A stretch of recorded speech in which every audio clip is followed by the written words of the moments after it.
अवांजी समातुन ताईं Radio Voice of Sindh London.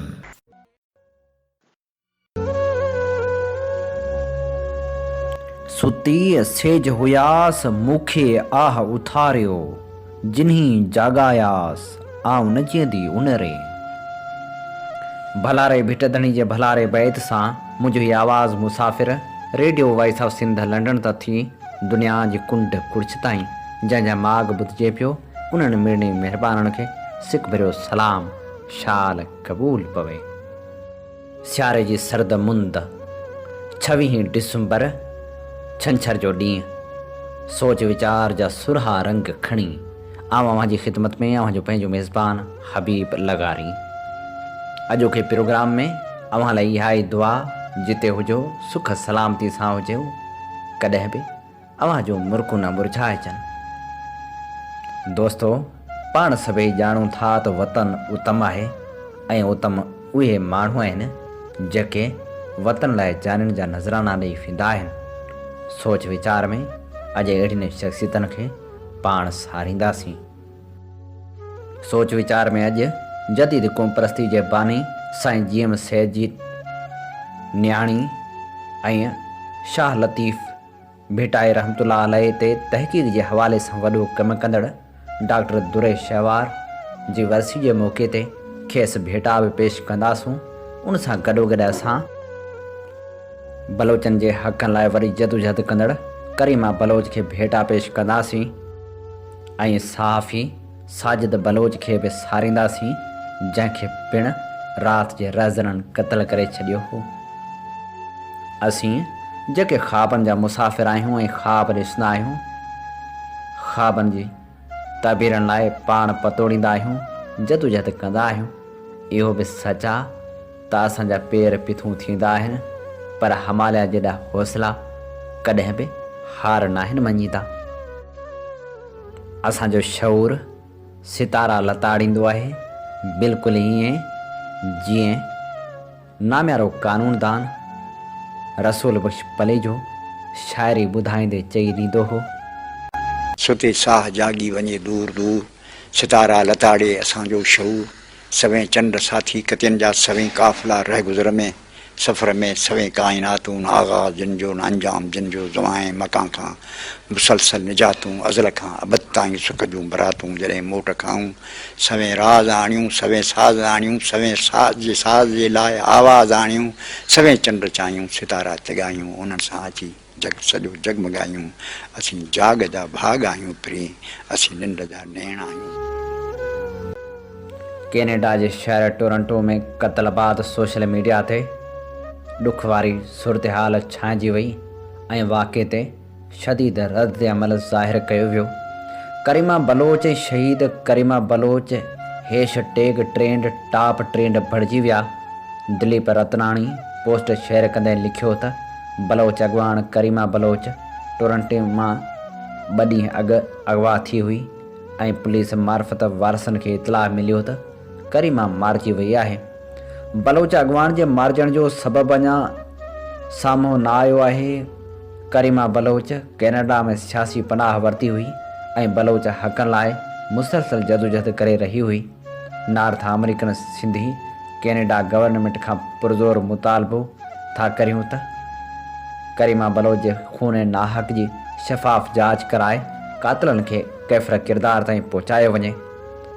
हिकु ॿीं पोस्ट में हुन लिखियो त टोरंटो पुलिस ऑपरेशन डिपार्टमेंट मथां हिन वक़्तु मक़ामी माण्हुनि तरफ़ां बि काफ़ी तनक़ीद थी रही आहे त पुलिस करीमा बलोच खे अगवा कंदड़नि खां वक़्तु सिर बाज़ियाब न कराए सघी। टोरंटो पुलिस जी परफॉर्मेंस ते बि काफ़ी सुवाल उथारिया पिया वञनि। टोरंटो पुलिस जो इहो मौक़िफ़ आहे त पुलिस पंहिंजे तरफ़ां बिना कंहिं वक़्तु ज़ाया करण जे कार्रवाई कई, पर कातिल पंहिंजो कमु करे चुका हुया। करीमा बलोच जो केस हाई प्रोफाइल केस आहे। आकाश मलाह लिखियो त मुंहिंजे दड़े जी मिटी पारां बलूचिस्तान जे पहाड़नि सां उज़रखाई करियूं था। बलोचनि जे ॾुख में सिंध पिणु सोगवार आहे।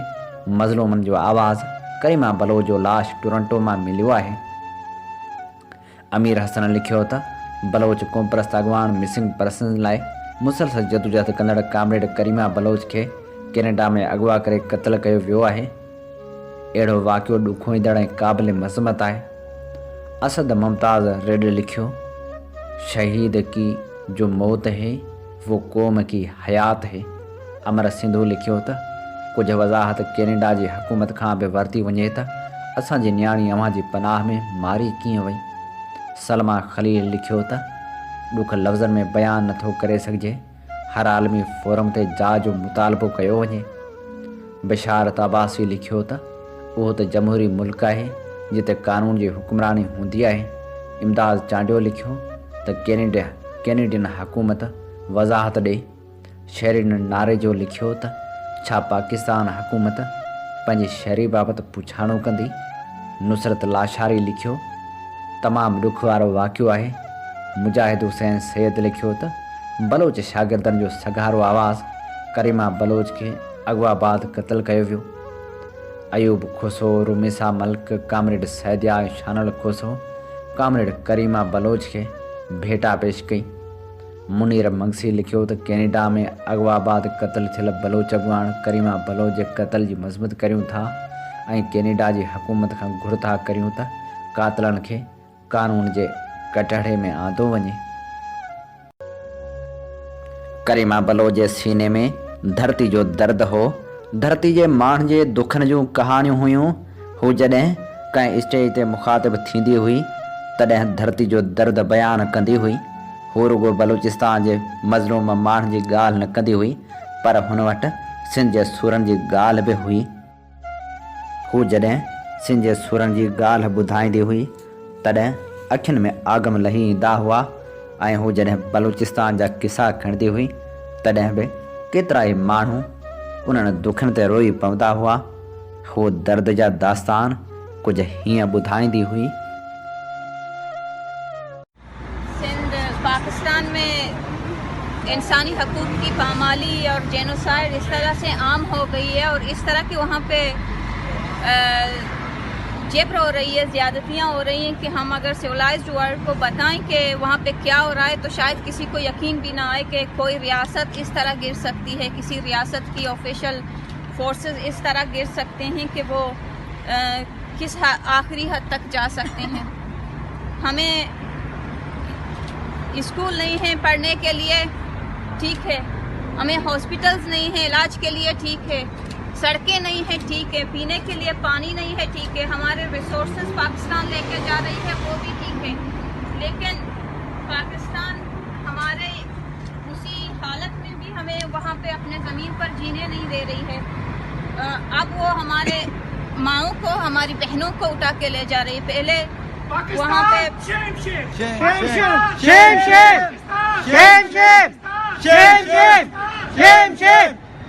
पहले पॉलिटिकल वर्कर्स जो थे या ह्यूमन राइट्स एक्टिविस्ट थे या जर्नलिस्ट थे, लोकल जो बलूच थे, जो प्रोफेसर्स थे, टीचर्स थे, उनको उठा के ले जाया जाता था। लेकिन अब मशके के इलाके में, जाऊ के इलाके में, आवारान के इलाके में 6 महीने के बच्चों को उनकी माओं के साथ उठा के वो आर्मी ले जा रही है।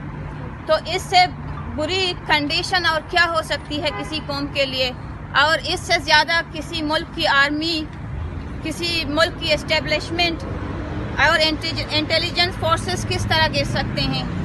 बलूचिस्तान, सिंध और पश्तूनख्वा भरी पड़ी है ऐसी कहानियों से, ऐसे लोगों की जो पाकिस्तान आर्मी के हाथों गुमशुदा हैं।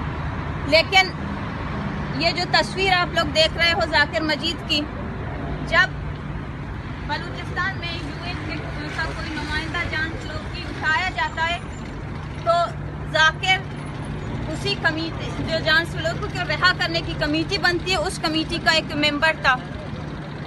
और जाकिर जैसे लोगों की कोशिशों से कुछ साल पहले जान सलोकी अपने अगवा के कुछ ही दिनों बाद सही सलामत रिलीज होकर अपने घर गया।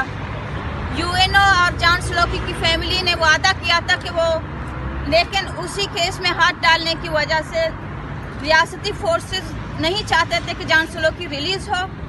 वो चाहते थे कि जान सलोकी को कुछ हो जाए और बलूच तहरीक बदनाम हो। इस वजह से जाकिर और उस कमेटी से मुतल्लिका लोगों को उठा के ले गए थे ताकि बलूच रिएक्शन में आ जाएं।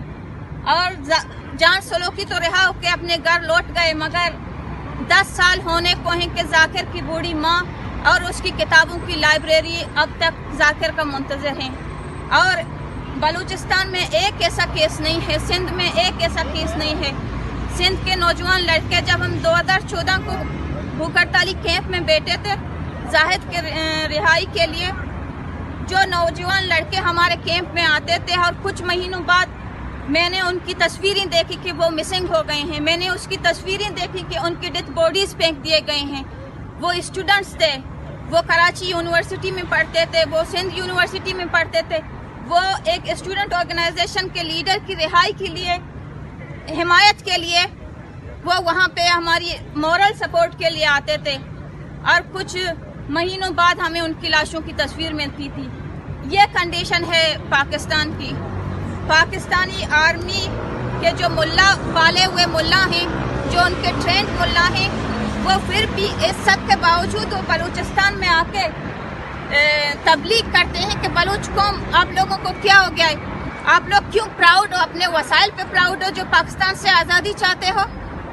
हम अगर प्राउड नहीं है तो हम अपनी शनाख्त पे शर्मिंदा भी नहीं हैं। जब हमारी बहनें, हमारे बच्चे, लाहौर बलूचिस्तान में एक यूनिवर्सिटी है और वो भी टोटल आर्मी के कंट्रोल में है, वहाँ से स्टूडेंट्स को सारे लोगों के सामने यूनिवर्सिटी के अहाते में उठा के ले जाया जाता है। बलूचिस्तान के दूसरे इलाकों में ना स्कूल्स हैं, जितने भी स्कूल्स थे वो सब army check post, army camp में बदल दिए गए हैं। हमारे बच्चे जब लाहौर और इस्लामाबाद जाते हैं पढ़ने तो वही तासुबी आर्मी के बच्चे जो वहाँ पे पढ़ते हैं, उन्हीं ब्यूरोक्रेट्स के बच्चे जो वहाँ पे पढ़ते हैं, वो हमारे कल्चरल ड्रेस पे, वो हमारे बलूचों के कल्चरल ड्रेस पे, उनके लाइफ स्टाइल पे तंज करते हैं कि आप लोग तो नई दुनिया के साथ चल नहीं सकते हो, आप लोग तो गाय बकरियों जैसे हो, आप लोगों के ड्रेसेस देखो, आप लोगों के रहन सहन देखो जैसे पत्थरों के ज़माने से आप आए हो। हमें फ़ख्र है कि हम पत्थरों के ज़माने की तारीख रखते हैं, हम एक सिविलाइजेशन के मालिक हैं और हमें प्राउड है इस बात पे कि हम एक सिविलाइज्ड कौम हैं। सिंधी, पश्तून, बलूच सिविलाइज्ड कौम हैं।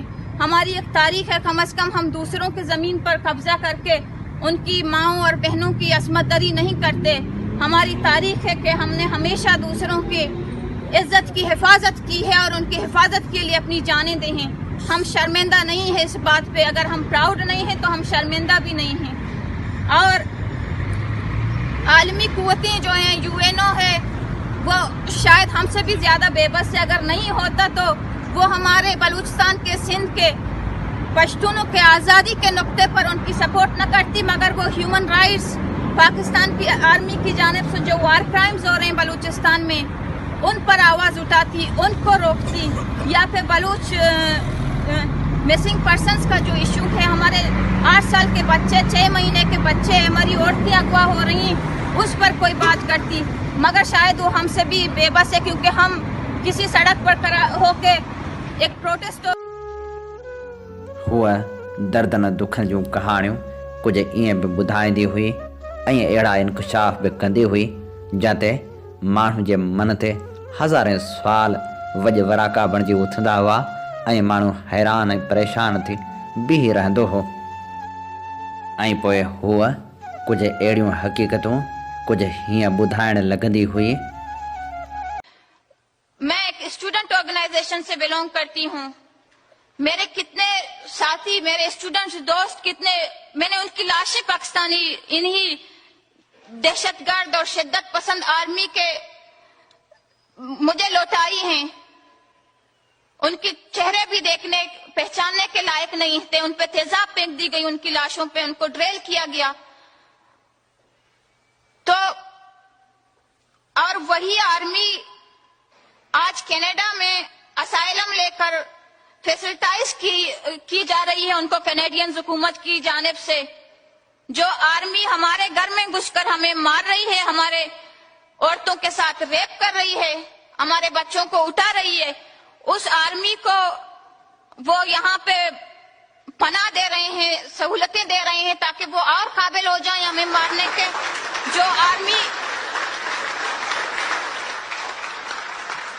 जो आर्मी 1970 को बांग्लादेश में वार क्राइम्स में मुलव्वस रही है, जेनोसाइड में मुलव्वस रही है, लाखों बंगाली औरतों की असमत दरी करने में मुलव्वस रही है, वही आर्मी वो 1948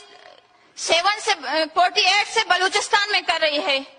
वही वार क्राइम, वही जेनोसाइड, वही इज्तिमाई खबरें, वही हमारी औरतें गांव में घुसकर औरतों को हेलीकॉप्टर के जरिए उठाकर उनको अपने आर्मी टॉर्चर सेल में रखकर उनको सेक्स स्लेव के तौर पर यूज कर रही है। वही मुसलमान आर्मी, इकरा खालिद की मुसलमान आर्मी, जिसे वो तहफ्फुज़ देना चाहती है।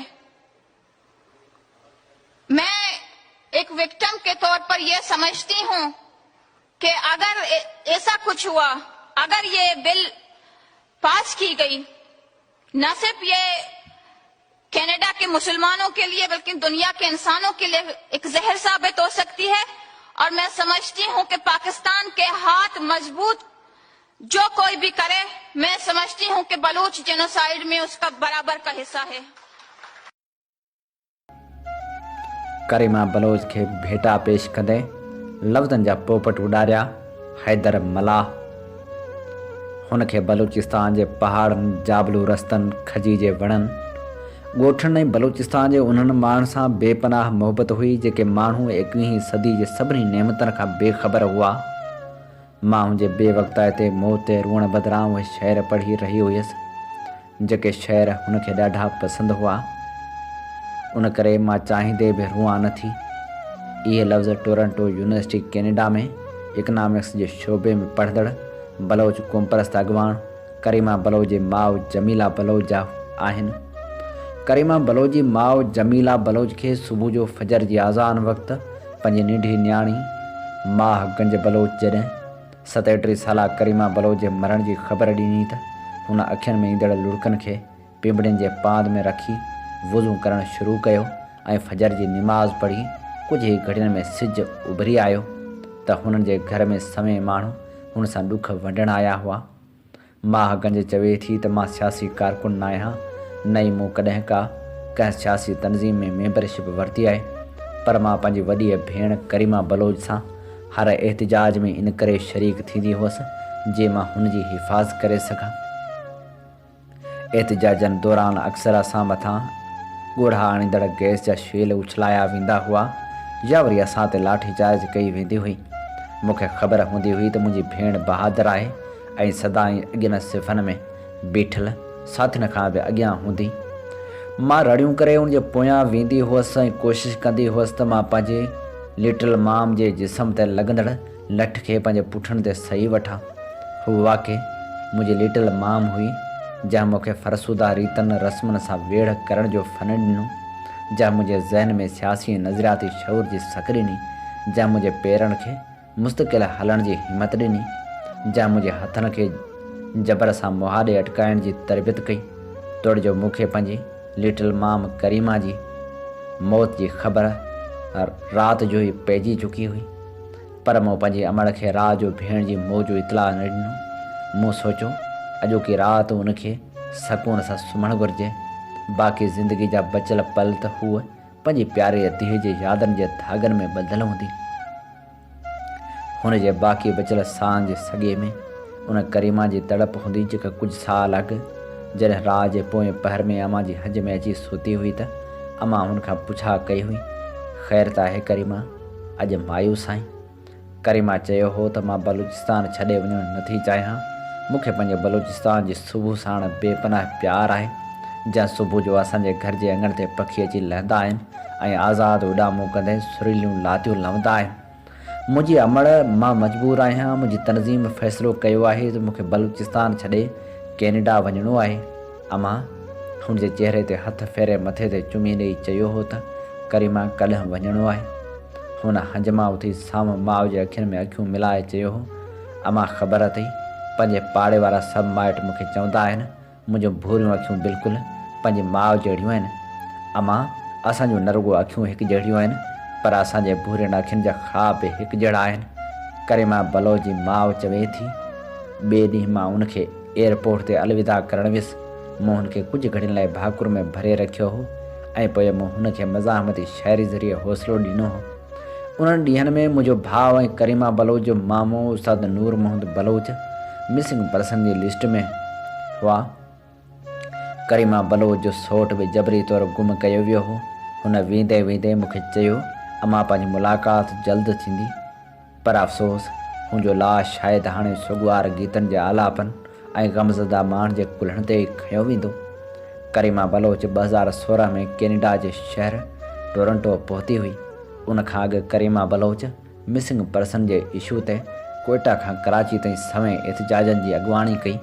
हुन फरज़ाना मजीद समी बलोच सां गॾिजी 106 ॾींहुं पहिरें पंध मार्च कयो हो। तोड़ जो करीमा बलोच हाणे हिन दुनिया में न रही आहे, पर करीमा बलोच आलमी मीडिया जे इदारनि ऐं सोशल मीडिया ते बहस जो मौज़ू बणियल आहे। करीमा बलोच 20 डिसंबर ते इहो चई घरां निकिती हुई त हू वाक करे वापसि अचे थी, पर 2.5 कलाक गुज़री वञण खां पोइ बि जॾहिं करीमा सां उनजे ख़ानदान जो राब्तो न थियो त टोरंटो पुलिस खे इतलाह ॾिनो वियो। करीमा बलोच जो मुड़ुसु हमला हैदर बलोच, जेको लंडन खां वापसी खां पोइ 14 ॾींहंनि जे लाइ क्वारंटाइन सबबु घर में हो, उनखे पुलिस इतलाह ॾिनो त करीमा बलोच जो लाश टोरंटो खां ॿाहिरि हिकु ढंढ मां हथु कयो वियो आहे। हमला हैदर बलोच बि सियासी कारकुन आहे। हुनखां जॾहिं पुछियो वियो त करीमा बलोच सां शादी जो कहिड़ो सबबु हो, त हमला हैदर जो चवणु हो त करीमा बलोच इंतहाई बहादुर हुई। संस शख़्सियत एॾी त मुतासिर कंदड़ हुई जो हुन सां शादी करण जो फ़ैसिलो मूं कुझु पलनि में करे वरितो हो। असांजे ख़ानदान जो करीमा बलोच जे ख़ानदान सां पुराणो वास्तो हो। असांजे ख़ानदान जे विच में रिश्ते जी ॻाल्हि थी ऐं असां शादी करे छॾी। जॾहिं असां शादी कई ऐं असांजा ख़ानदान बलूचिस्तान में ख़ुशियूं मल्हाए रहिया हुआ, उन वक़्तु करीमा जे मामे मास्तर नूर मोहम्मद बलोच जो चिचड़ लाश उछलायो वियो हो। असांजो ख़ुशियूं मातम में तब्दील कयूं वियूं। अॻिते हली करीमा बलोच जे सौट जो बि चिचड़ लाश हथु आयो। करीमा बलोच चवंदी हुई त हू चवनि था त असांजे ख़ानदान जे सभिनी मर्दनि खे मारे छॾींदा। हमला हैदर बलोच चए थो बदकिस्मती सां असांखे हिकु बहादुर औरत जो लाश खणणो पइजी वियो आहे। अहिड़ी औरत जंहिंजी उमिरि अञा 37 साल मस हुई, जंहिंखे बलूचिस्तान जे माण्हुनि लाइ तमामु घणो कमु करणो हो। करीमा बलोच जे क़त्ल जी शफ़ाफ़ जांच जी घुर ह्यूमन राइट्स कमीशन पाकिस्तान सां गॾु इंटरनेशनल ह्यूमन राइट्स कमीशन पिणु कई आहे। टोरंटो पुलिस पंहिंजे बयान में चयो आहे त 37 साला करीमा बलोच जी मौत जी जांच नॉन क्रिमिनल केस तौरु कई पई वञे। टोरंटो पुलिस जो चवणु आहे त शुरूआती जांच में करीमा बलोच जे केस में क़त्ल बाबति का बि शाहिदी नाहे मिली। करीमा बलोच जो मौत शायदि गुझार थी रहे, पर करीमा बलोच जो किरदारु बलूचिस्तान जे क़ौमप्रस्त सियासत में औरत अॻुवाण जी हैसियत में मिसाली किरदार तौरु सदियुनि ताईं ज़िंदा रहंदो।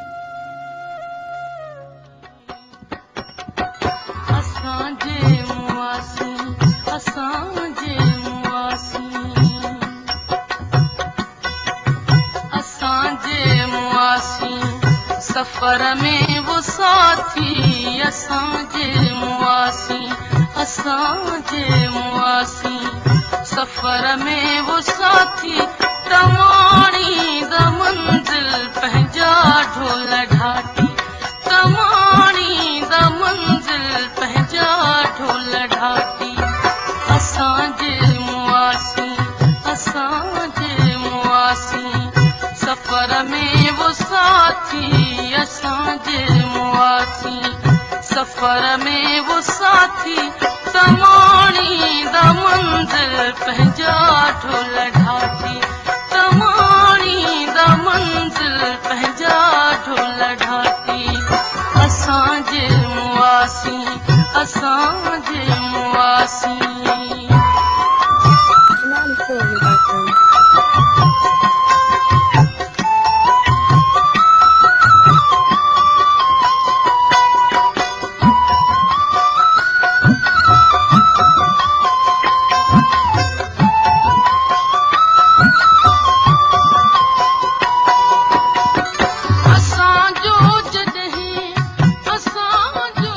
खून खुशबू थी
जॾहिं मुंहिं जा झांगी जॾहिं मुंहिं जा झांगी जॾहिं मुंहिं जा झांगी न झोरीअ में झुरंदा जॾहिं मुंहिं जा झांगी न झोरीअ में झुरंदा परे में न तकरार जा ॿार भरंदा परे में न तकरार जा ॿार भरंदा न रहंदी कमारुई न रहंदी कमारुई मारुन लाइ आती न रहंदी कमारुई मारुन लाइ आती तमाणी द मंज़िल पंहिंजा ढोल ढाकी तमाणी द मंज़िल पंहिंजा ढोल ढाकी असांजे मुआसी असांजे मुआसी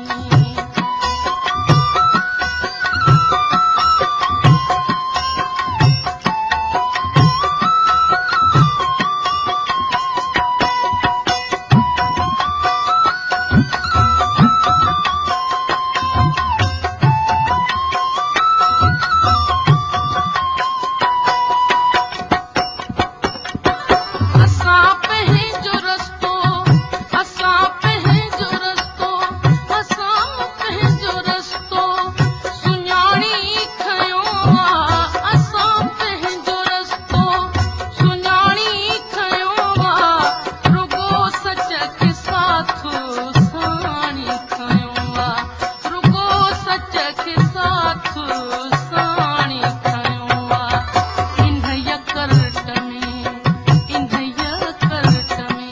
जे कुसी व्यासी काती इन यकरट में जे कुसी व्यासी काती तमाणी द मंज़िल पंहिंजा ढोल ढाकी तमाणी द मंज़िल पंहिंजा ढोल ढाकी असांजे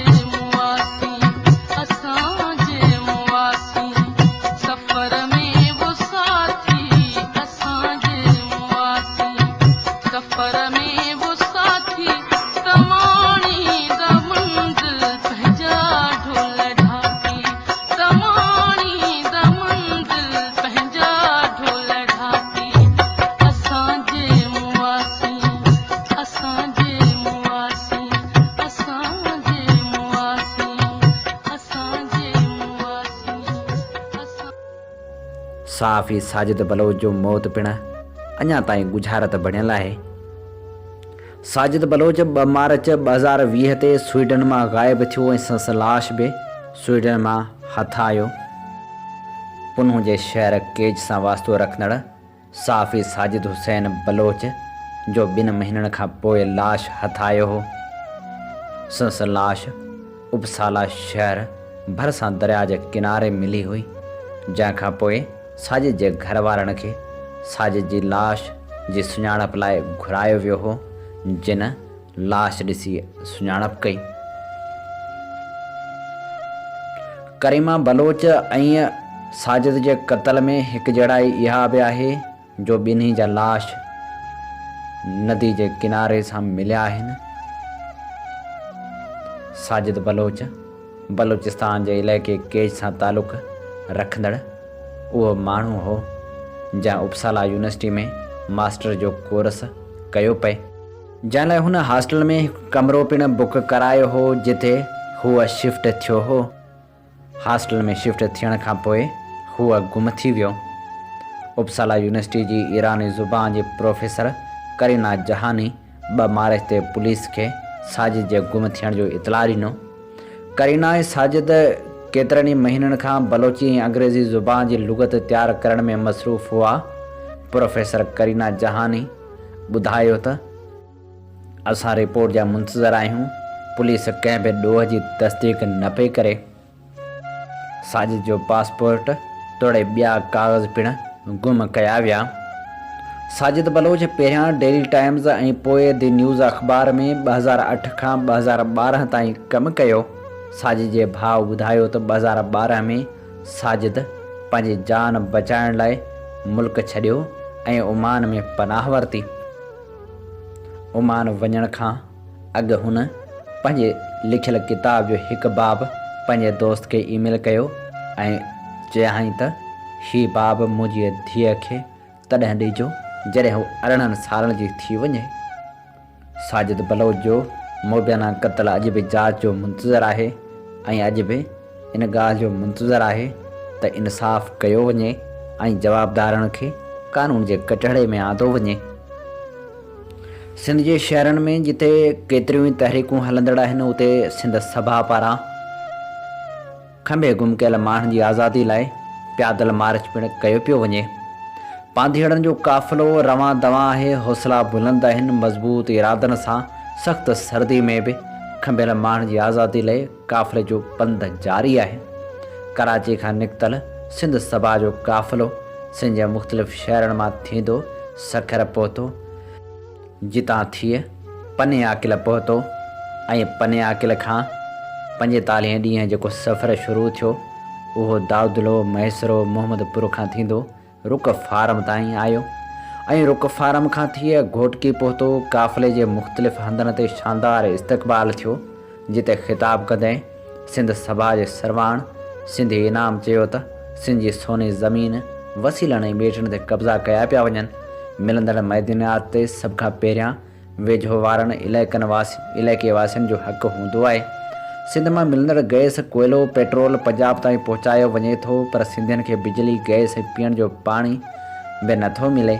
नौकिरियुनि खां महरूम रखियो थो वञे। नौकिरियुनि लाइ पटेवाला ऐं ॿांगा बि पंजाब मां घुराया वञनि था।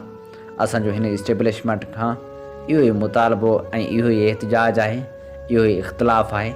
जेके वसीला सिंध जा आहिनि उन्हनि ते सभ खां पहिरियों हक़ सिंधियुनि जो आहे। असांखे पंहिंजो हक़ ॾिनो वञे। एहतिजाज करण ते इस्टेब्लिशमेंट जा नक़ाब पोश बंदूक बरदार रातियुनि जो असांजे घरनि जा दर भञी असांजे नौजवाननि खे अमड़ियुनि भेनरनि जे साम्हूं तज़लील ऐं तशदीद करे खंबे खणी वञनि था, जिन खे सालनि जा साल गुम रखियो थो वञे। न उन्हनि जो को ॾोह ॿुधायो थो वञे, न ई खेनि अदालतनि में पेश कयो थो वञे। सिंध जी थींदड़ उन तज़लील ख़िलाफ़ असां कराची खां रावलपिंडी ॾांहुं पंध निकिता आहियूं। असीं जंहिं शहर खां गुज़रंदा आहियूं उतां जे प्रेस क्लब ते ज़रूरु वेंदा आहियूं, छो जो जिते अदालतूं ऐं पार्लियामेंट ख़ामोश हुजनि उते सिर्फ़ु हिकु प्रेस क्लब जो ई सघारो दरवाज़ो बचे थो, जिते असां पंहिंजो एहतिजाज रिकॉर्ड कराए सघूं। खंबे गुम कयल जे वारसनि सिंध सभा काफ़िले जे पांधीड़नि एडी रहमो, नसीब खोसो, मुख़्तियार बेगम चांडियो, शाहिद अयूब कांदड़ो, साजिद अयूब कांदड़ो, फरमान सेतो, शबीर लेगारी, दीवान सिंधी, अताउल्ला सिंधी, मुमताज़ पंवर, शाह फहद ऐं ॿियनि चयो त खंबियल नौजवान सिंध जो आवाज़ हुआ। उन आवाज़ खे दॿाइण लाइ उन्हनि खे खंबे गुम कयो वियो आहे, जिन जी आज़ादी लाइ रावलपिंडी पहुची GHQ जे गेट अॻियां धरणो हणंदासीं। ऐं हाणे प्रोग्राम सोच वीचार में शामिल करियूं था हबीबुल्लाह भुट्टो जो लिखियल हीअ मज़मून। पाकिस्तान जी 73 साला तारीख़ में मां 32 सालनि जी नौकरी दौरान 3 साल पाकिस्तान सेक्रेटरीट में सॼे मुल्क जे लाइ पॉलिसियूं ठाहींदड़नि जे मस्करियुनि खे वेझड़ाए सां ॾिसंदो रहियुसि। उन दौरान न सिर्फ़ु मां उन्हनि जो ऑफिस वर्क ॾिसंदो रहियुसि, बल्कि उन्हनि चङनि मुड़ुसनि जे घरेलू वहिंवार जो बि मुशाहिदो कंदो रहियुसि। नौकरी जा बाक़ी 29 साल कस्टम खाते में हुजण करे पाकिस्तान जी इक़्तिसादी पॉलिसियुनि, पाकिस्तान अंदरि पैसे जे वहिकरनि जा रुख कीअं काॾे मोड़जनि, कंहिंखे रातो ॾींहुं अमीर या फ़क़ीर कीअं कजे, कारो नाणो छा ऐं छो थींदो आहे, स्मगलर माफ़िया केतिरी ताक़तवर आहे ऐं छो आहे, कारखानेदारनि ऐं वापारियुनि जूं तनज़ीमूं केतिरियूं ऐं कहिड़े तरीक़े सां ताक़तवर आहिनि, पैसे जो पावर फ़र्द ऐं समाजी रवैयनि ते कीअं ऐं कहिड़ा असर छॾींदो आहे। बैनुल अक़वामी मुआशी इदारा मुख़्तलिफ़ मुल्कनि सां मुख़्तलिफ़ वर्ताव कीअं कंदा आहिनि, पाकिस्तान में शामिल क़ौमनि जी लुटमार जा तरीक़ा कहिड़ा ऐं कीअं इख़्तियार कया वेंदा आहिनि, बंदरगाह जी अहमियत कहिड़ी आहे, आयल सेक्टर में कहिड़ा ऐं केॾा घपला थींदा आहिनि, मंशा जी सरकारी कंट्रोल डिलीवरी कीअं ऐं कहिड़े तरीक़े सां थींदी आहे, लोकल ऐं बैनुल अक़वामी मार्केटूं कहिड़ा खेल तमाशा कंदियूं आहिनि, प्राइवेट अस्पतालूं, NGOs, कमर्शियल प्लाज़ाऊं कीअं कहिड़नि फ्रॉडनि सां जुड़ंदियूं आहिनि। उन्हनि अहिड़नि ॿियनि फैक्टर्स खे जेकॾहिं सिंधी अवाम आॾो आणिजे त उन्हनि कामरेडनि खे ॾंदे आङुरियूं अची वेंदियूं, जेके रोज़ु हिक ॿिए ते पैसे कमाइण जा इल्ज़ाम हणी अची अच्छे मथे ऐं अच्छी ॾाढ़ी सां थिया आहिनि। जॾहिं मां इन हवाले सां कुझु पढ़ंदो ऐं ॿुधंदो आहियां तॾहिं महसूसु कंदो आहियां त सिंधी क़ौम ऐं असांजे वजूद जो त को मसइलो ई कोन्हे। जेकॾहिं असांजा कामरेड बुखिया ऐं ॾुखिया थी पवनि त धारियुनि जो लोधूं अचणु बंदि थी वेंदियूं। सिंध जा साहिल ऐं वसाइल पाण हुरतो सिंधियुनि खे मिली वेंदा। कुझु कामरेडनि खे सिंध जी आज़ादी सोन जी प्लेट ते रखी ॾिनी वेंदी। किरोड़े सिंधी अवाम उन्हनि जे अॻियां पुठियां हली पवंदी।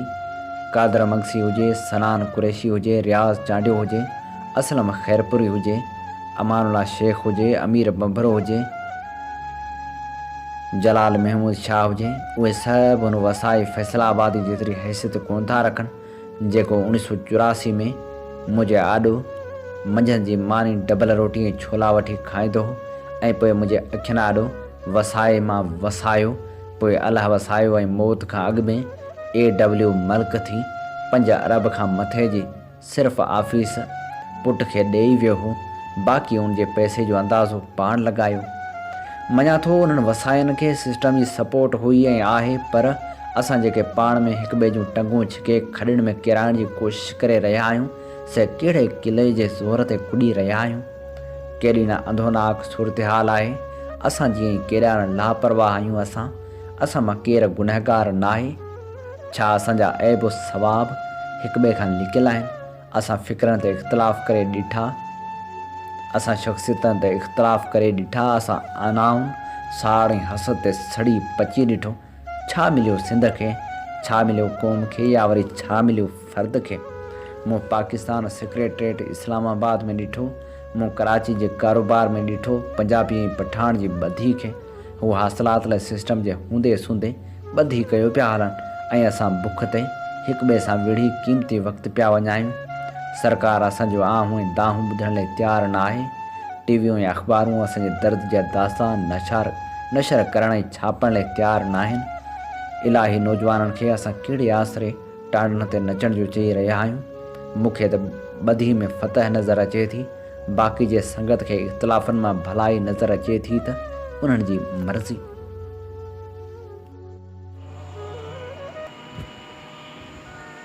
अचो अचो ए साथियो, ड्रोह खे ड्राहे विझूं, सिंध जे दुश्मननि जा कंध सभु लाहे विझूं, मच मचाए विझूं सच जो संसार में। आओ त सच जो मच मचायूं, कूड़ खे पूरे मंच जलायूं। आओ त सच जो मच मचायूं, कूड़ खे पूरे मंच जलायूं। मुर्गी सूली पाण खे पायूं, मुर्गी सूली पाण खे पायूं, रुठल जी जल खे परचायूं। आओ त सच जो मच मचायूं, कूड़ खे पूरे मंच जलायूं। आओ त सच जो मच मचायूं, कूड़ खे पूरे मंच जलायूं।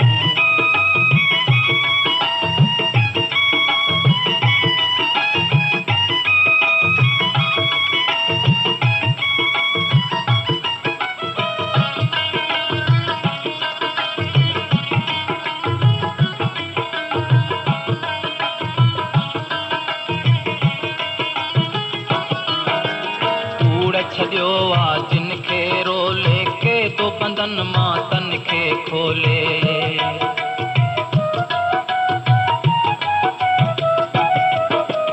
कूड़ छॾियो आ जिन खे रोले के तो बंधन मां तन खे खोले।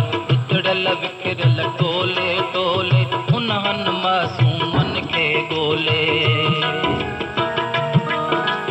तन खे पंहिंजे माग रसायूं, तन खे पंहिंजे माग रसायूं। आओ त सच जो मच मचायूं, आओ त सच जो मच मचायूं, कूड़ खे पूरे मंझ जलायूं। आओ त सच जो मच मचायूं, कूड़ खे पूरे मंझ जलायूं।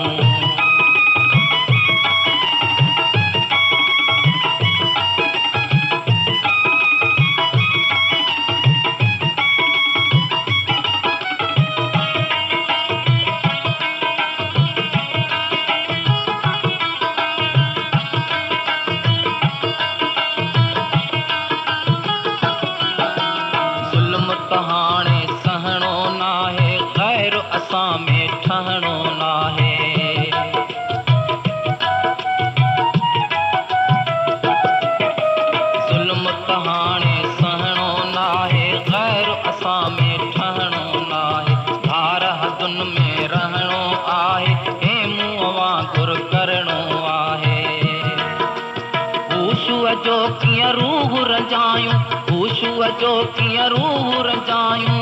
आओ त सच जो मच मचायूं, आओ त सच जो मच मचायूं। कूड़ खे पूरे मंझि जलायूं, मुर्की सूली पाण खे पायूं, मुर्की सूली पाण खे पायूं। रुठल जी जल खे परचायूं, आओ त सच जो मच मचायूं। कूड़ खे पूरे मंझि जलायूं।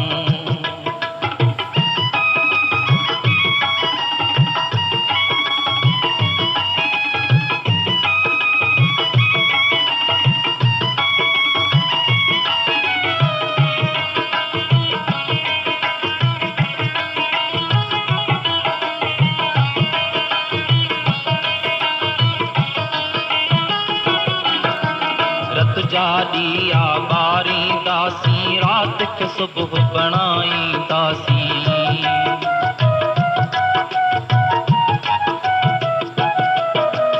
रत जा ॾीआ ॿारींदासीं, राति खे सुबुह बणाईंदासीं। पुठिते कीन निहारींदासीं, अॻिते कदम वधाईंदासीं।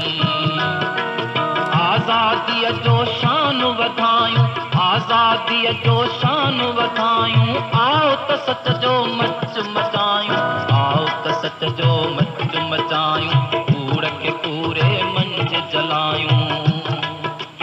मुर्की सूली पाण खे पायूं, मुर्की सूली पाण खे पायूं। रुठल जी जल खे परचायूं, आओ त सच जो मच मचायूं। कूड़ खे पूरे मंझि जलायूं।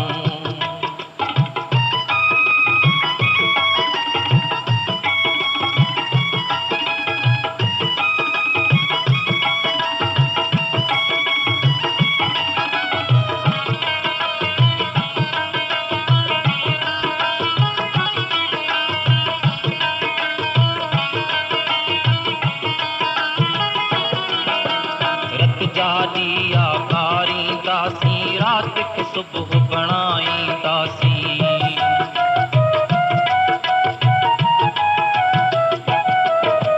रत जा ॾीआ ॿारींदासीं, राति खे सुबुह बणाईंदासीं। पुठिते कीन निहारींदासीं, अॻिते कदम वधाईंदासीं।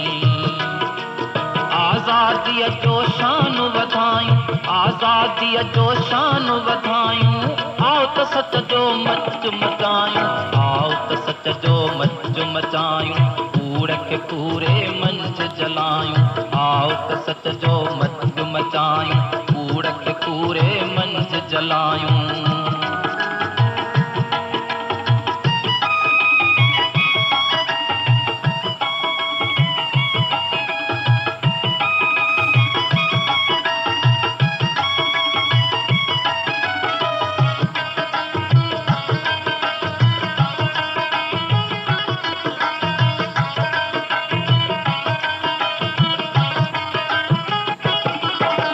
मंज़िल खां अॻु वरणो नाहे, तूफ़ाननि में भरणो आहे।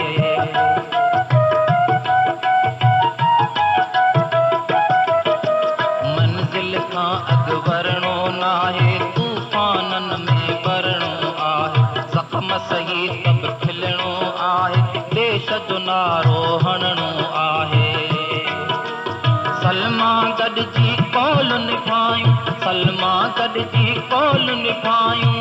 आओ त सच जो मच मचायूं, आओ त सच जो मच मचायूं। कूड़ खे पूरे मंझि जलायूं, मुर्की सूली पाण खे पायूं, मुर्की सूली पाण खे पायूं। रुठल जी जल खे परचायूं, आओ त सच जो मच मचायूं। कूड़ खे पूरे मंझि जलायूं। ही ख़ूबसूरत आवाज़ हो सजण सिंधी जो। अमी ॿुधी रहिया आहियो Radio Voice of Sindh London ऐं आवां जो मेज़बान हबीब लकारी। अवां जी ख़िदमत में प्रोग्राम पेश कयो पियो वञे सोच वीचार। जेकॾहिं अवी असांजो गुज़िरियल प्रोग्राम ॿुधणु चाहियो था त हींअर ई यूट्यूब ते सर्च कयो Radio Voice of Sindh London ऐं ॿुधो असांजा ख़ूबसूरत प्रोग्राम। जेकॾहिं अवी असांजे प्रोग्राम में शामिल थियणु चाहियो था हींअर ई असांजे व्हाट्सअप नंबर 0312324530 इन ते व्हाट्सअप मैसेज मोकिलियो ऐं शामिल थी वञो असांजे प्रोग्राम सोच वीचार में। असीं अव्हांजे लिखणनि जा मुंतज़र हूंदासीं। उहे लिखणियूं जिन में शाइरी हूंदी, जिन में इनकलाब जूं ॻाल्हियूं हूंदियूं ऐं जिन में पंहिंजी धरती जो दर्द हूंदो, धरती जे माण्हुनि जूं ॻाल्हियूं हूंदियूं।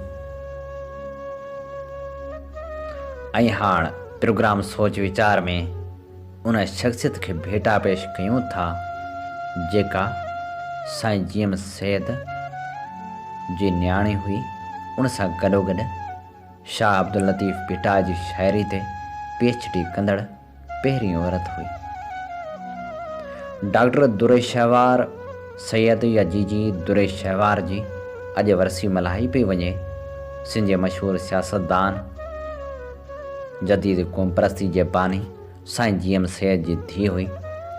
दुरेशवार पहिरीं सिंधियाणी हुई जंहिं शाह अब्दुल लतीफ़ भिटा जी शाइरी ते यूनिवर्सिटी ऑफ एडम्बरा मां PhD कई। दुरेशवार सैयद 21 मार्च 1940 ते ॻोठ सन दादू ज़िले में जनम वरितो। दुरेशवार सैयद हिकु अदीब ऐं मुहक़िक़ हुजण सां गॾु समाजी कारकुन बि हुई। दुरेशवार सैयद लतीफ़ जे सरबराह हुजण वक़्तु शाह जे रिसाले जा अरबी, उर्दू, फ़ारसी ऐं अंग्रेज़ी तर्जुमा पिणु शाया कराया। दुरेशवार सैयद 21 मार्च 1940 ते सन में जनम वरितो। पाण साईं जीएम सैद जो आख़िरी औलाद, 2 भेनरनि ऐं 2 भाइरनि जी 3 भेण हुई। दुरेशवार जी पैदाइश वक़्तु साईं जीएम सैद सियासी मैदान ते इंतहाई सरगर्म किरदार हो ऐं संदसि रिहाइश कराची में हुई। दुरेशवार 17 सालनि जी हुई त पाकिस्तान वजूद में आयो।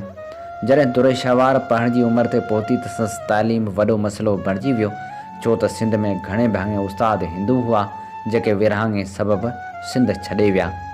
अहिड़ी रीति सन जे छोकिरियुनि वारो स्कूल बंदि थी वियो। उन लाइ हुनखे कराची में रिहाइश इख़्तियार करणी पई ऐं उन शुरूआती तालीम सेंट जोसेफ स्कूल मां हासिलु कई, जितां हुन BA जो इम्तिहान 1967 ते पास कयो। दुरेशवार MA जी सनद फ़लसफ़े में जामिया कराची मां 1972 में हासिलु कई। सैयद घराणे सां तालुक़ु रखण सबबि संदसि तालीम पिराइण ते ख़ानदान पारां केतिराई एतिराज़ उथारिया विया, पर साईं जीएम सैद हुन जी तालीम मुकमिल कराई। दुरेशवार सैद जॾहिं MA जी सनद लाइ पढ़ी रही हुई त संदसि वालिद इहा ख़्वाहिश ॾेखारी त खेसि PhD करणी आहे। हुन जॾहिं MA जी सनद वरिती त सैयद हसामुद्दीन राशिदी जी सलाह ते हुनखे फ़ारसी सिखण लाइ सिंध यूनिवर्सिटी में दाख़िल कयो वियो। सिंध यूनिवर्सिटी में दाख़िला जी संदसि भाइरनि मुखालफ़त कई, पर वालिद खेसि पढ़ण जी इजाज़त ॾिनी। हुन सिंध यूनिवर्सिटी मां 1972 ते फ़ारसी ज़ुबान जो इम्तिहान पास कयो। 1974 ते दुरेशवार लंडन पढ़ण वई। हुन यूनिवर्सिटी ऑफ ससेक्स जे ॾखण एशिया स्टडीज़ जे उनवान सां MA जी सनद हासिलु कई। 1978 ते हुन शाह लतीफ़ जी शाइरी ते PhD लाइ यूनिवर्सिटी ऑफ एडम्बरा में दाख़िला वरिती, जितां हुनखे 1984 ते PhD जी डिग्री मिली। लंडन खां वापसी ते हुन नौकरी करणु शुरू कई। जामिया कराची जे पाकिस्तान स्टडीज़ सेंटर में पढ़ाइणु शुरू कयाईं। 1985 खां 1991 ताईं लेक्चरार ऐं असिस्टेंट प्रोफेसर तौरु पढ़ाईंदी रही। उनखां पोइ हुनखे 1991 ते शाह लतीफ़ चेयर में सरबराह मुक़ररु कयो वियो। हुन 5 साल ताईं उते ख़िदमतूं सरअंजाम ॾिनियूं। दुरेशवार आल सिंध वुमेन एसोसिएशन नाले हिकु समाजी तनज़ीम जोड़ी, जंहिंजो मक़सदु कराची जे ॿाहिराड़ी वारनि इलाइक़नि जे औरतुनि खे सिख्या ॾियणु, तालीम जा बुनियादी इदारा खोलणु ऐं बीमारनि जी मदद करणु हो। उनखां सवाइ हीअ तनज़ीम सिंध जे 2 शहरनि में पिणु सरगर्म रही। नवाबशाह में आयल ॿोड़ दौरान हुन तनज़ीमी इमदादी कैंप क़ाइमु कया ऐं खाद खुराक जूं शयूं विरहायूं। दुरेशवार सैद 5 किताबनि जी लेखिका हुजण सां गॾु सिंधी अदबी बोर्ड ऐं सिंधी ॿोली जे बाख़्तियार इदारे जी गवर्निंग बॉडी जी मेंबर पिणु रही। शाह लतीफ़ की शायरी और फ़िक्र PhD थीसिस। शाह लतीफ़ जी मौसीक़ी तहक़ीक़ जो तरीक़ेकार। शाह लतीफ़ की कहानियाँ डूंगर से डोरींदियूं। दुरे शवार ऐं GM सेठ जा ख़त पिण छपियल आहिनि। दुरे शवार सेठ खे संसार अदबी ऐं इल्मी ख़िदमतनि लाइ केतिरनि ई एज़ाज़नि सां नवाज़ियो वियो। 1988 ते संस PhD थीसिस। शाह लतीफ़ जी शाइरी छपजण ते सिंध हुकूमत पारां नक़द इनाम ॾिनो वियो।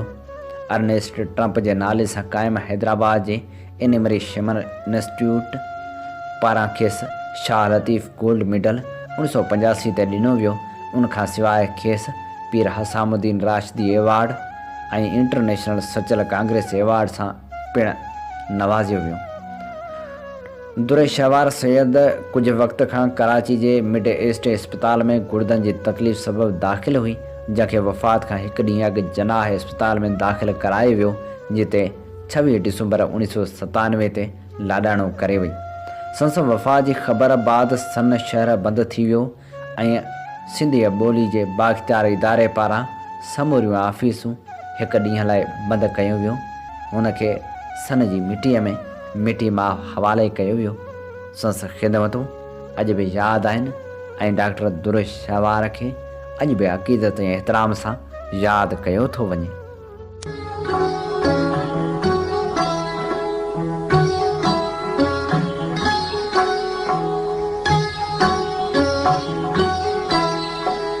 तो छोड़ा समय ज़माना, हर ज़माना, हर ज़माना, तो प्यास खुशी जा खजाना, हर ज़माना, हर ज़माना।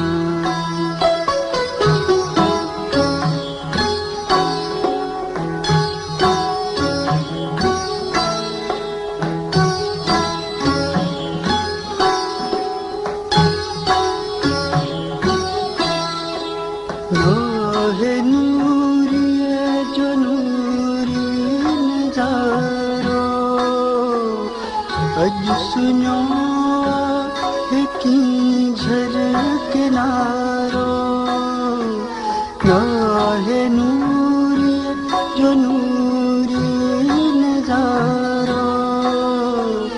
अज सुनो की झलक नारो, प्यार जा खत्म थी अफसाना, हर ज़माना, हर ज़माना।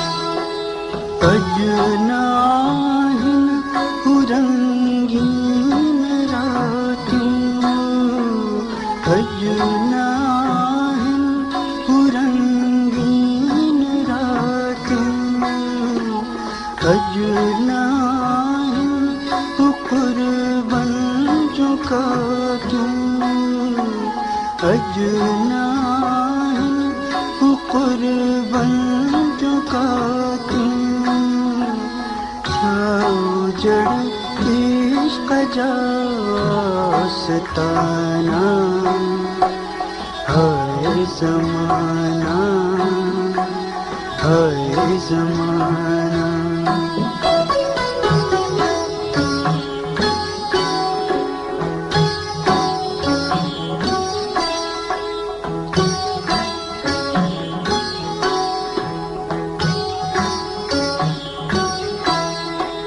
खाक थीरा सिकंदर दारा, खाक थीरा सिकंदर दारा, यात खाल हथे तख्तवारा,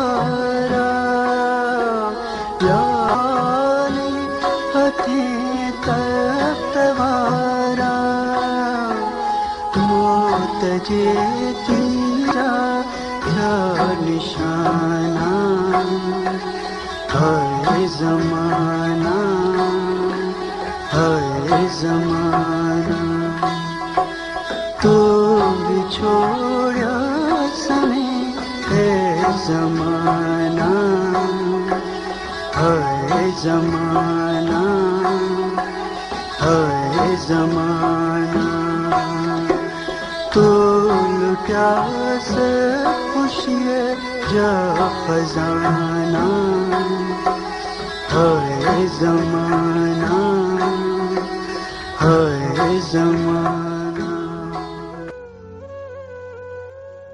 प्रोग्राम सोच वीचार में हाण सिलसिलो शामिल करियूं था हिक शाइर। अॼु असीं जंहिं शाइर जी शाइरी पेश करे रहिया आहियूं उहो आहे ताजल बेवस। ताजल बेवस लिखे थो, हिन जिस्म जी आवी में पकल थांव भञा थो, हिन जिस्म जो आवी में पकल थांव भञा थो, अॼु मां बि तोहफ़ो सिंध खे नायाब ॾियां थो, जीअं बर्फ़ मां पाणी थिए पाणी मझां बादल, इन तरह मरां थो मां इन तरह जियां थो, अॼु मां बि सुभाणे जे दिलासनि खे विसारे कणकनि जे पकल खेत खे पियो सजदा कयां थो। हर इश्क इबादत आहे मां अहिड़ो लिखत में खणी हुसन जे दरबार मां फरमान अचां थो, जीवन जे हिन अणथक मां गोए में बेवस, सिंधू जे रवानी सां खारे छाण पुॼां थो। मुंहिंजा बैतई वायूं दोहा पोयाड़ी जा पाछा आहिनि, मुंहिंजा बैतई वायूं दोहा पोयाड़ी जा पाछा आहिनि, बिट धणी जी भूअं ते पातल ऊंदह जहिड़ा लीका आहिनि। शाह लतीफ़ नारायण वांगे तोसां मूंसां ॻाल्हाइनि था, मूं ई अहिड़ा बुतखाननि में जहिड़ा बुत तराशा आहिनि। मुंहिंजी सिंध साणेह जी सरहद माण्हू जी टिपी आया, अरगूननि तुरखाननि मुगलनि अंग्रेज़नि जा लाशा आहिनि। ज़िंदगी जे वाटनि ते हलंदे मुंहिंजा पेर बि पिथूं थी पिया, तॾहिं त मुंहिंजी अखियुनि खे ई सालनि जा उजागा आहिनि। केटी खां कारूं झर ऐं काछेले खां खिपरे ताईं थर जे पंजर भूते बेवस मस्थिया वज वराका आहिनि। पंहिंजे हिकु ॿिए ग़ज़ल में ताजल बेवस लिखे थो, खणो विख वॾेरी सफ़र लाइ साथी, सरे लाड़ काछे ऐं थर लाइ साथी, उहे ॻोठ गलियूं छा काफ़ी न आहिनि, रुले केर दिलि जे शहर लाइ साथी, पटियूं रोज़ पढ़ंदे ई सारी हयाती, कयम वक़्फ़ हिकिड़े अखर लाइ साथी, हू पूरब जो माण्हू खिला में वियो पहुची, तो मांदो आ घोबी ऐं हर लाइ साथी, ॿ टे रुपया तूं बि बचाए रखी छॾ, ॿ टे रुपया तूं बि बचाए रखी छॾ, कफ़न खां अॻे कुझु ज़हर लाइ साथी, कफ़न खां अॻे कुझु ज़हर लाइ साथी। जॾहिं खिवण खिवंदी वतन ॾे वरे थी, जॾहिं खिवण खिवंदी वतन ॾे वरे थी, मुंहिंजो मन थो मुर्के मुंहिंजी दिलि ठरे थी, आहे उतर ओलह खिला में पुॼी वियो, अञा थर जी जाइ पे ॾारो डरे थी, पुॼी अछड़े थर मां बि हर हर ॾिसां थो, थरी सूंहं ॾहरनि ॾरिन में ॿरे थी, मुंहिंजी बि सुञाणप त उन साण आहे, जा वोणनि मां छिपड़नि सां कांभूं भरे थी, जे अचणा हा बेवस अञा कीन आया, जे अचणा हा बेवस अञा कीन आया, असांजी त अॼु बि पई अख फिरे थी, जॾहिं खिवण खिवंदी वतन ॾे वरे थी, मुंहिंजो मन थो मुर्के मुंहिंजी दिलि ठरे थी। जंहिं वक़्तु परियां सिंध जी वणकार ॾिसनि था, जंहिं वक़्तु परियां सिंध जी वणकार ॾिसनि था, सामीअड़ा तॾहिं हज जा एराम ॿधनि था, जे सिंध ऐं दुनिया जे हक़नि लाइ विढ़नि था, से रत में ॿोड़े कलम खे तारीख़ लिखनि था, जंहिं वक़्तु किथां बाख फुटे कूंज थी कुरके, उन वक़्तु असांखे बि पिरीं यादि अचनि था, हिन वक़्त जी कंहिं होश मोहम्मद ॾे उमाणिल ॻिझगोह वारा ख़त मिड़े मुंहुं जा हुजनि था, केॾा न अज़ल अब्द जा तूफ़ान विया गुज़री, केॾा न अज़ल अब्द जा तूफ़ान विया गुज़री, पर पोइ बि ॾिया ॾात जा बेवस न विसनि था, जंहिं वक़्तु परियां सिंध जी वणकार ॾिसनि था।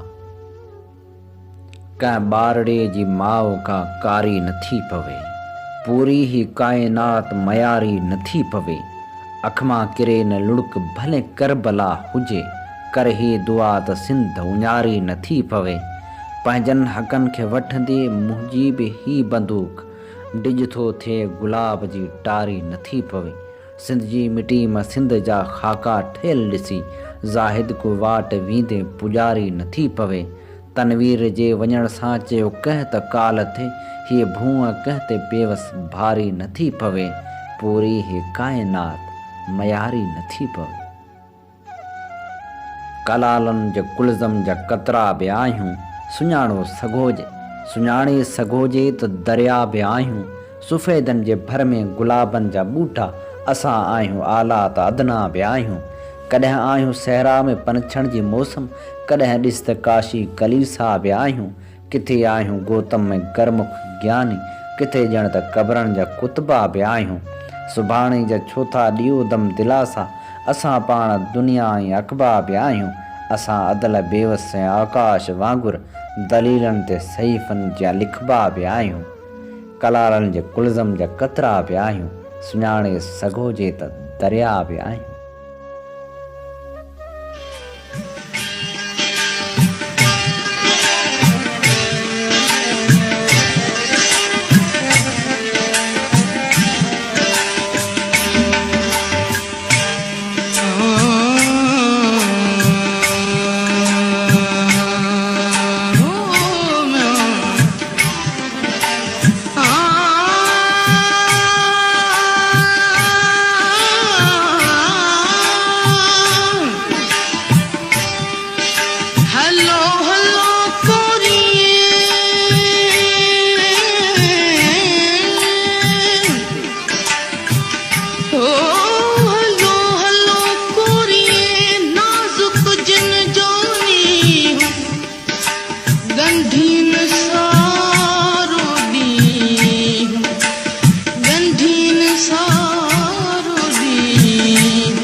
मिलंदो रहंदे ख्वाबन में, तू त मिलंदो रहंदे ख्वाबन में। को कीअं थो चवे, को कीअं थो चवे। कॾहिं निंड में, कॾहिं ओ जागन में। को कीअं थो चवे, को कीअं थो चवे। कॾहिं निंड में, कॾहिं ओ जागन में। को कीअं थो चवे, को कीअं थो चवे। त मिलंदो रहंदे ख्वाबन में। को कीअं थो चवे, को कीअं थो चवे।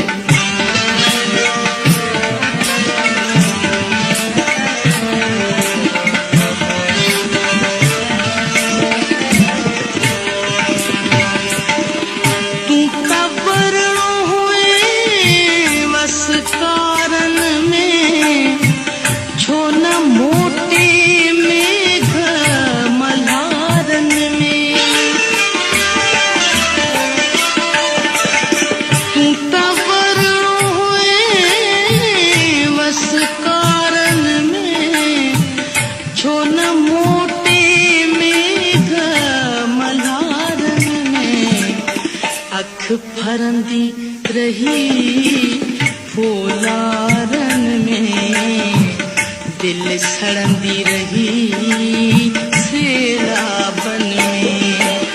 कॾहिं नींद में, कॾहिं ओ जागन में।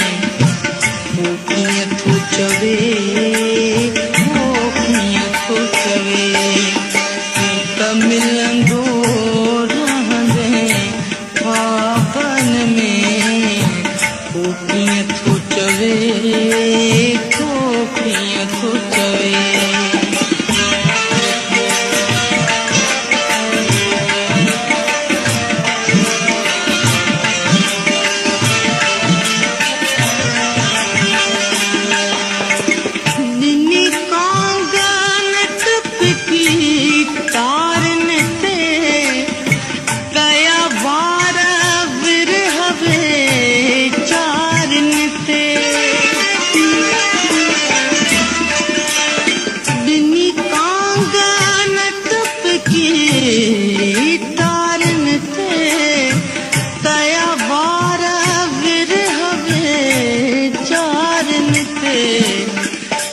तोखे ॾिसबो रोज़ दीवारनि ते या त पढ़बो कॾहिं किताबनि में, कॾहिं निंड में कॾहिं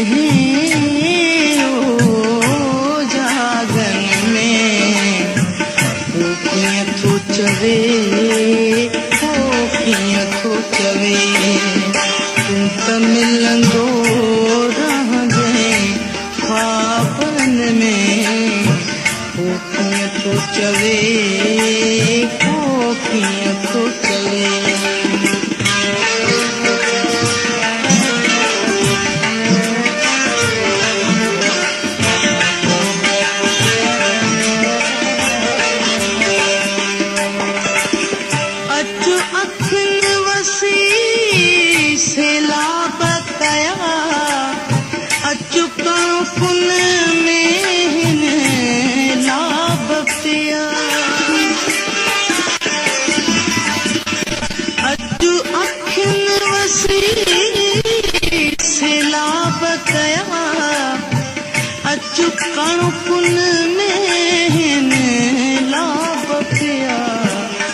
अॼु ताईं न पूरा ख्वाब थिया, केसी रहंदे यार हिजाबन में। कॾहिं निंड में कॾहिं जागन में। वो कीअं थो चवे, वो कीअं थो चवे, तूं त मिलंदो रहंदे ख्वाबन में। वो कीअं थो चवे, वो कीअं थो चवे।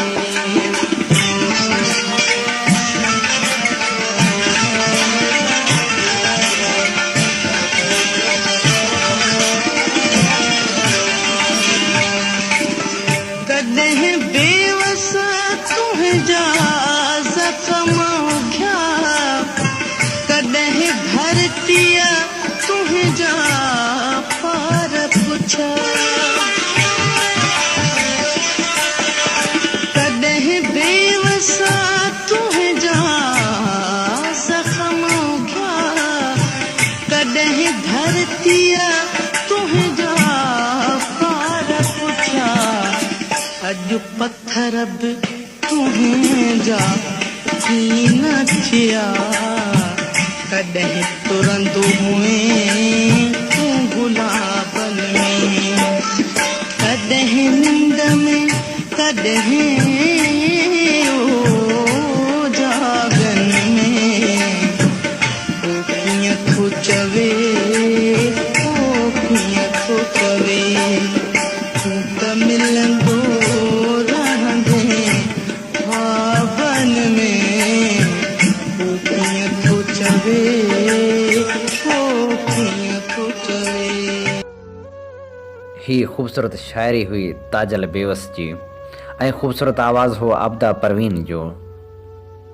हाणे प्रोग्राम में शामिल करियूं था मोहम्मद ख़ान दाऊद जी ख़ूबसूरत लिखणी ऐं इहा असांॾे तर्जुमो करे मोकिली आहे कंवल मेघवाड़, जंहिंजो उनवान आहे मशाल जी माउ सां अदालतूं बि इंसाफ़ न करे सघियूं। मशाल ख़ान जी माउ जे अखियुनि जी दीद मशाल खे ॾिसण लाइ ईअं आहे जीअं सिंध जे सूफ़ी दानिश्वर वलीराम वल्लभ पंहिंजी आत्म कहाणी में लिखियो त जॾहिं 60-70 साल खां पोइ पंहिंजे अबाणे ॻोठ खेखड़े जी छत ते सवार थी वञी रहियो हुअसि त सख़्त गर्मी में निठण उस में बीठल छोकिरी सुवाल कयो त ॾिस लाॻीअ पाणी होवे तो प्याड़ो।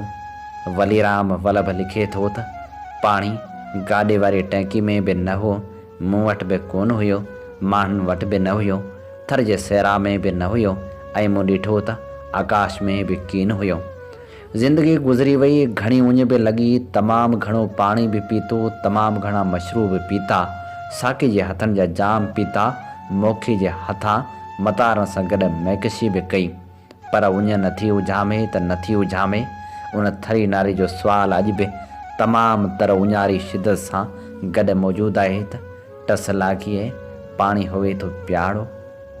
अॼु मूंखे वलीराम वल्लभ जी उहा ॻाल्हि हुन करे यादि आई आहे त इंसाफ़ जे अलम बरदारनि अहिड़ो इंसाफ़ कयो आहे त थर जे सिरा जी उञ छाव झामंदी उहा उञ वेतर वधी वई आहे।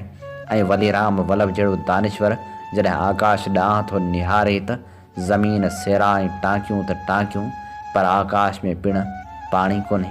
ऐं उहो सुवालु अॼु बि सिराए थर खां वठी इंसाफ़ जे ऐवाननि अंदरि रीहूं करे नज़र ईंदो आहे त टिस लाॻीअ पाणी होवे तो प्याड़ो। ऐं वलीराम वल्लभ जहिड़ो सिधो माण्हू जेकॾहिं को बि जवाबु न बि ॾिए ऐं का भुण भुण न बि करे तॾहिं बि उनखे इहो लिखणो ऐं चवणो ई पवे थो त पाणी गाॾी जी टंकी में न हुयो, मूं वटि बि न हुयो, माण्हुनि वटि बि न हुयो, थर जे सिरा में बि न हुयो ऐं मूं ॾिठो त आकाश में बि न हुयो।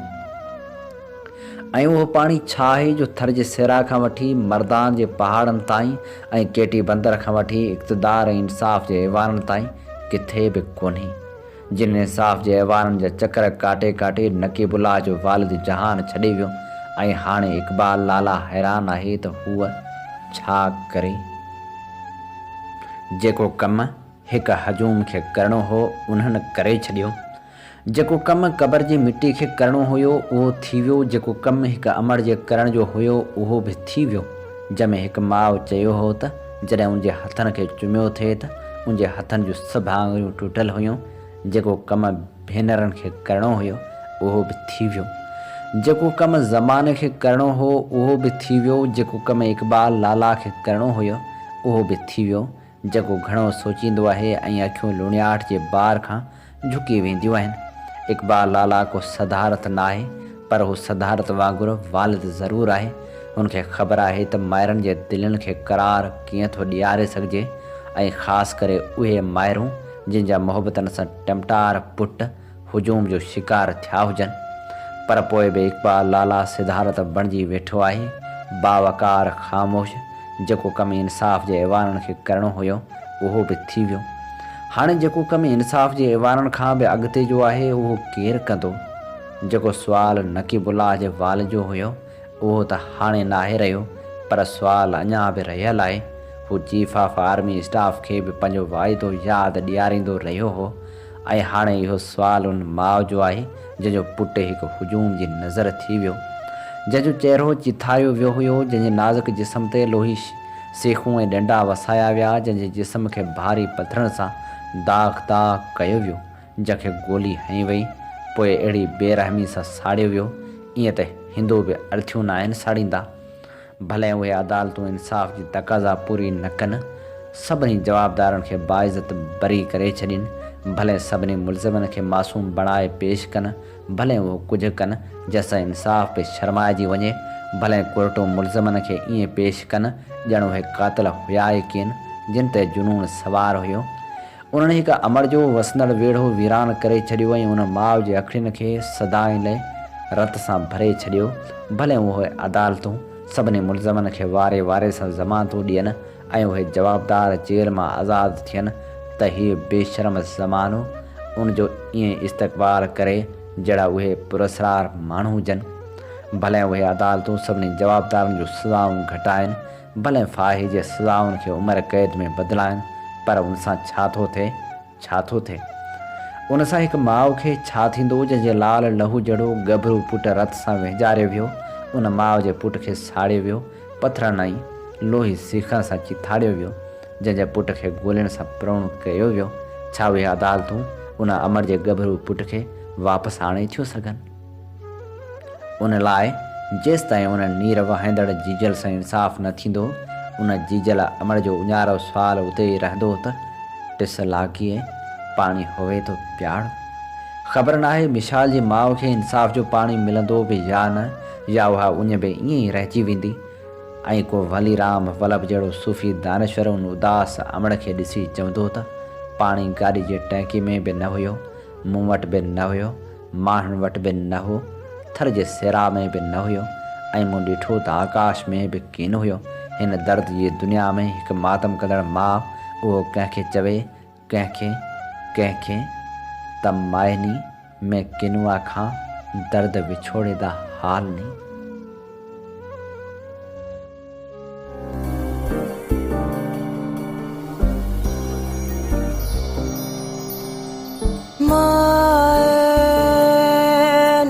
मैं किनू आखां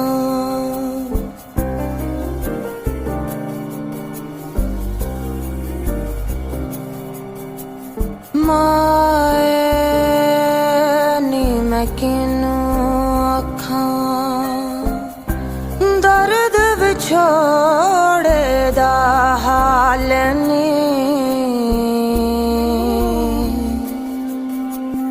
माए नी मैं किनू आखां दर्द विछोड़े दा हाल नी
माधोलाल शाह हुसैन जी सदा हयात शायरी सां अॼोके प्रोग्राम जा समूरा रंग हवाउनि में विखरी चुका।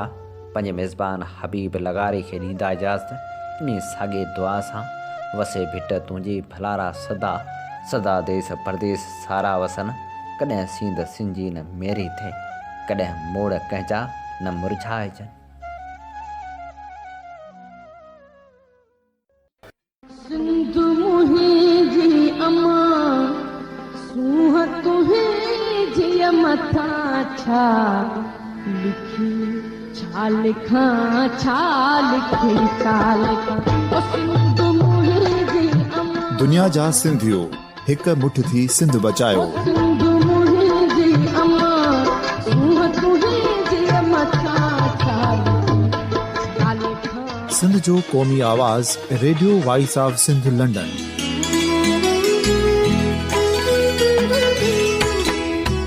Radio Voice of Sindh London पंहिंजी नशरियात में सिंध जी सियासत, समाज, इक़्तिसादियात, तारीख़, क़ौमी उमंगुनि ऐं इख़्लाक़ियात मुतलिक़ सिंध जी हक़ीक़ी तर्जुमानी कंदे प्रोग्रामनि खे असराइतो बणाइण लाइ सिंध जे घण घुरनि ऐं धरतीअ सां प्यार कंदड़ अदीबनि, दानिशवरनि, सहाफ़ियुनि, उस्तादनि, वकीलनि ऐं हर तबिके जे मानवारनि सजणनि खे सिंध में शऊरी इनकलाब लाइ सहकार जो सॾु ॾियूं था। अचो त गॾिजी सूफ़ियुनि ऐं संतनि वारी सिंध जो ओज हिकु मुठ थी वरी वापसि आणण वारे सफ़र जा साथारी बणिजऊं।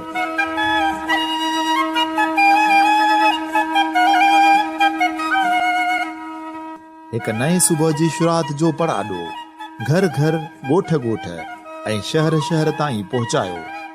शाल सिंध आबाद ऐं खुशहाल थिए, सिंधी माण्हू सुखियो ऐं सताबो थिए।